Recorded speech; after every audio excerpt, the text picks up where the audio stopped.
বন্ধুরা, আশা করি সকলে ভালো আছো। আবার চলে এলাম একটি নতুন আপডেট নিয়ে। তো বন্ধুরা, আজকের ভিডিও আলোচনা করব কোথায় কেমন মেঘলা আকাশ থাকবে, তাছাড়া কোথায় কেমন কুয়াশা পড়বে, কোথায় ভালো পরিমাণে ঠান্ডা পড়তে চলেছে, আর একটি নতুন ঘূর্ণাবর্ত তৈরি হচ্ছে বঙ্গোপসাগরে, সেটা কোন সাইডে প্রভাব ফেলবে বিস্তৃত সবই এই ভিডিওর মাধ্যমে তোমাদের জানিয়ে দেবো। ভিডিওটা মনোযোগ সহকারে পুরোপুরিভাবে দেখবে আর চ্যানেলটাকে সাবস্ক্রাইব করে প্লিজ পাশে থাকবেন, আর একটা সুন্দর কমেন্ট করবে তোমাদের ওইসব দিকে বৃষ্টি হচ্ছে কি না হচ্ছে। যদি জানাও তো আমাদের একটু সুবিধা হয়, কি কেমন ঠান্ডা পড়ছে, কেমন কুয়াশা পড়ছে। চলো বন্ধুরা, শুরু করা যাক। এই যে বন্ধুরা, এই মুহূর্তে দেখা যাচ্ছে যে আমাদের কলকাতাতে সেমন আংশিক মেঘলা নাই, তাছাড়া বীরভূম, মালদা, উত্তরবঙ্গ, জলপাইগুড়ি, কালিম্পং, আলিপুরদুয়ার এসব সাইডে ভালো পরিমাণের আংশিক মেঘলা আকাশ দেখা যাচ্ছে। তাছাড়া কোনো কোনো সময় রোদ ঝলমলে দেখা যাচ্ছে, কোনো কোনো সময় মেঘে ঢেকে যাচ্ছে সূর্য। তাছাড়া বাংলাদেশ জুড়ে বন্ধুরা আমরা লক্ষ্য করতে পাচ্ছি আংশিক মেঘলা। তাছাড়া ত্রিপুরা, আসামে এসব সাইডেও আংশিক মেঘলা এই মুহূর্তে দেখা যাচ্ছে। কারণ হলো সামনে তোমার চরম পরিমাণে ঠান্ডা আসছে, ওই কারণেই আংশিক মেঘলা কুয়াশা ধুমুসা দেখা যাচ্ছে।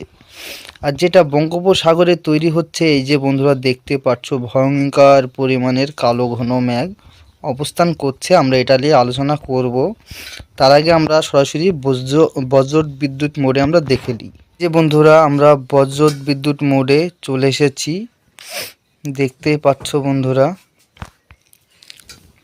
বজ্র বিদ্যুৎ মোডে আমরা দেখতে পাচ্ছি যে কোনো জায়গাতে বৃষ্টির সম্ভাবনা নাই, কিন্তু ঝড়ো হাওয়া হালকা পাতলা চলবে আর ঠান্ডাটাই অনুভব করতে পারবে। তাছাড়া আসামের দিকে কয়েকটা জায়গায় বৃষ্টি এই মুহূর্তে আমরা লক্ষ্য করতে পারছি, হলেও হতে পারে একটি মাঝারি ধরনের বৃষ্টি। তাছাড়া বঙ্গোপসাগরে এই যে বন্ধুরা ঘূর্ণাবর্তটা শক্তি বাড়াচ্ছে, দেখতে পাচ্ছ বঙ্গোপসাগরে এই মুহূর্তে বৃষ্টি ঘটছে।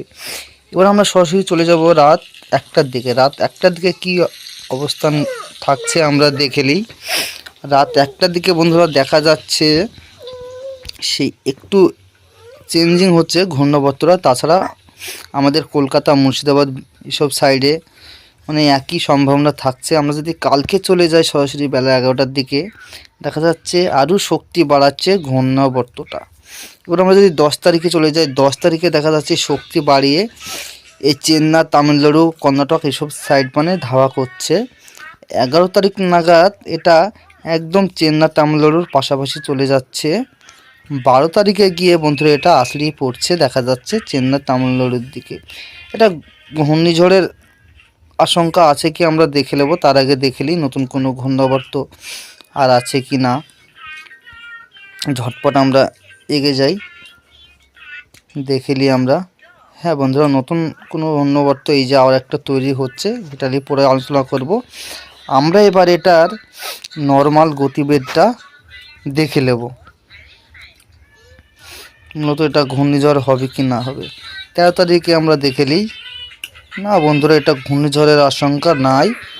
আমরা এটাকে জিপিএস মডেল করে কাস্টিং করে দেখে নিই এটা ঘূর্ণিঝড়ের আশঙ্কা আছে কি নাই। জিপিএস মডেল করে নিলাম বন্ধুরা। আমরা ঘূর্ণিঝড় এটা হবে না আশা করি, কিন্তু একটি ভারী নিম্নচাপ আকারে এটা বৃষ্টিটা ঘটাবে চেন্নাই, তামিলনাড়ু এসব সাইডে। এ হলো পরিস্থিতি বন্ধুরা। আমরা এবার একটু বৃষ্টি কোথায় কবে হবে, কত মিলিমিটার, সেটা আমরা দেখে নিই। আগামী 24 ঘন্টার মধ্যে বৃষ্টি যেটুকু হবে বঙ্গোপসাগরে, আগামী 2 দিনের মধ্যে বৃষ্টি আমরা সেই বঙ্গোপসাগরে দেখতে পাচ্ছি। আগামী 4 দিনের মধ্যে বৃষ্টিটা আমরা দেখা যাচ্ছে ওই যে চেন্নাই, তামিলনাড়ু, ব্যাঙ্গালোর, কর্ণাটক এসব সাইডে বৃষ্টি মূলত হবে ওই 8 মিলিমিটার, 6 মিলিমিটার, 10 মিলিমিটার এরকম বৃষ্টি হবে। তাছাড়া বৃষ্টি খুব একটা হেরফের হচ্ছে না, ওরকমই থাকছে বন্ধুরা। তাছাড়া আমাদের যেমন কলকাতা, তাছাড়া হাওড়া, হুগলি, নদিয়া, মুর্শিদাবাদ, মালদা, বীরভূম এসব সাইডে বৃষ্টির সম্ভাবনা নাই। তাছাড়া ঠান্ডাটা কেমন পড়বে আমরা দেখে নেব। এসব সাইডে বৃষ্টির সম্ভাবনা নাই বন্ধুরা, কোনো জায়গাতেই নাই। এক ঝটকায় বলে দেন। এবার ঠান্ডাটা কেমন আজ থাকছে সেটা আমরা দেখে নিই এক ঝটকায়। এই যে বন্ধুরা দেখতেই পাচ্ছ ভয়ঙ্কর পরিমাণের ঠান্ডা আজ থেকে বেড়ে গেল। এই যে ঠান্ডা, আবারও ভয়ঙ্কর ঠান্ডা বেড়ে গেল। সব জায়গাতেই ঠান্ডা মূলত পড়তে শুরু করে দিল আজ থেকে আবারও। এই যে বন্ধুরা বুঝতেই পারছো ভয়ঙ্কর পরিমাণের ঠান্ডা। মানে কোন জায়গার নাম করবো, সব জায়গাতেই ঠান্ডা পড়তে শুরু করে দিল। কেন তো মূলত উত্তরবঙ্গে ঠান্ডাটা একটু কম থাকবে, আর বাংলাদেশের পশ্চিম সাইড মানে একটু ঠান্ডাটা কম থাকবে। আর ঠান্ডাটা সব দিক বেশি থাকবে দেখা যাচ্ছে আমাদের, যেমন কলকাতায় হালকা পাতলা থাকবে, নদিয়াতে হালকা পাতলা, মুর্শিদাবাদ, বীরভূম, মালদা এইসব সাইডগুলোতে ঠান্ডাটা বেশি পরিমাণে থাকবে।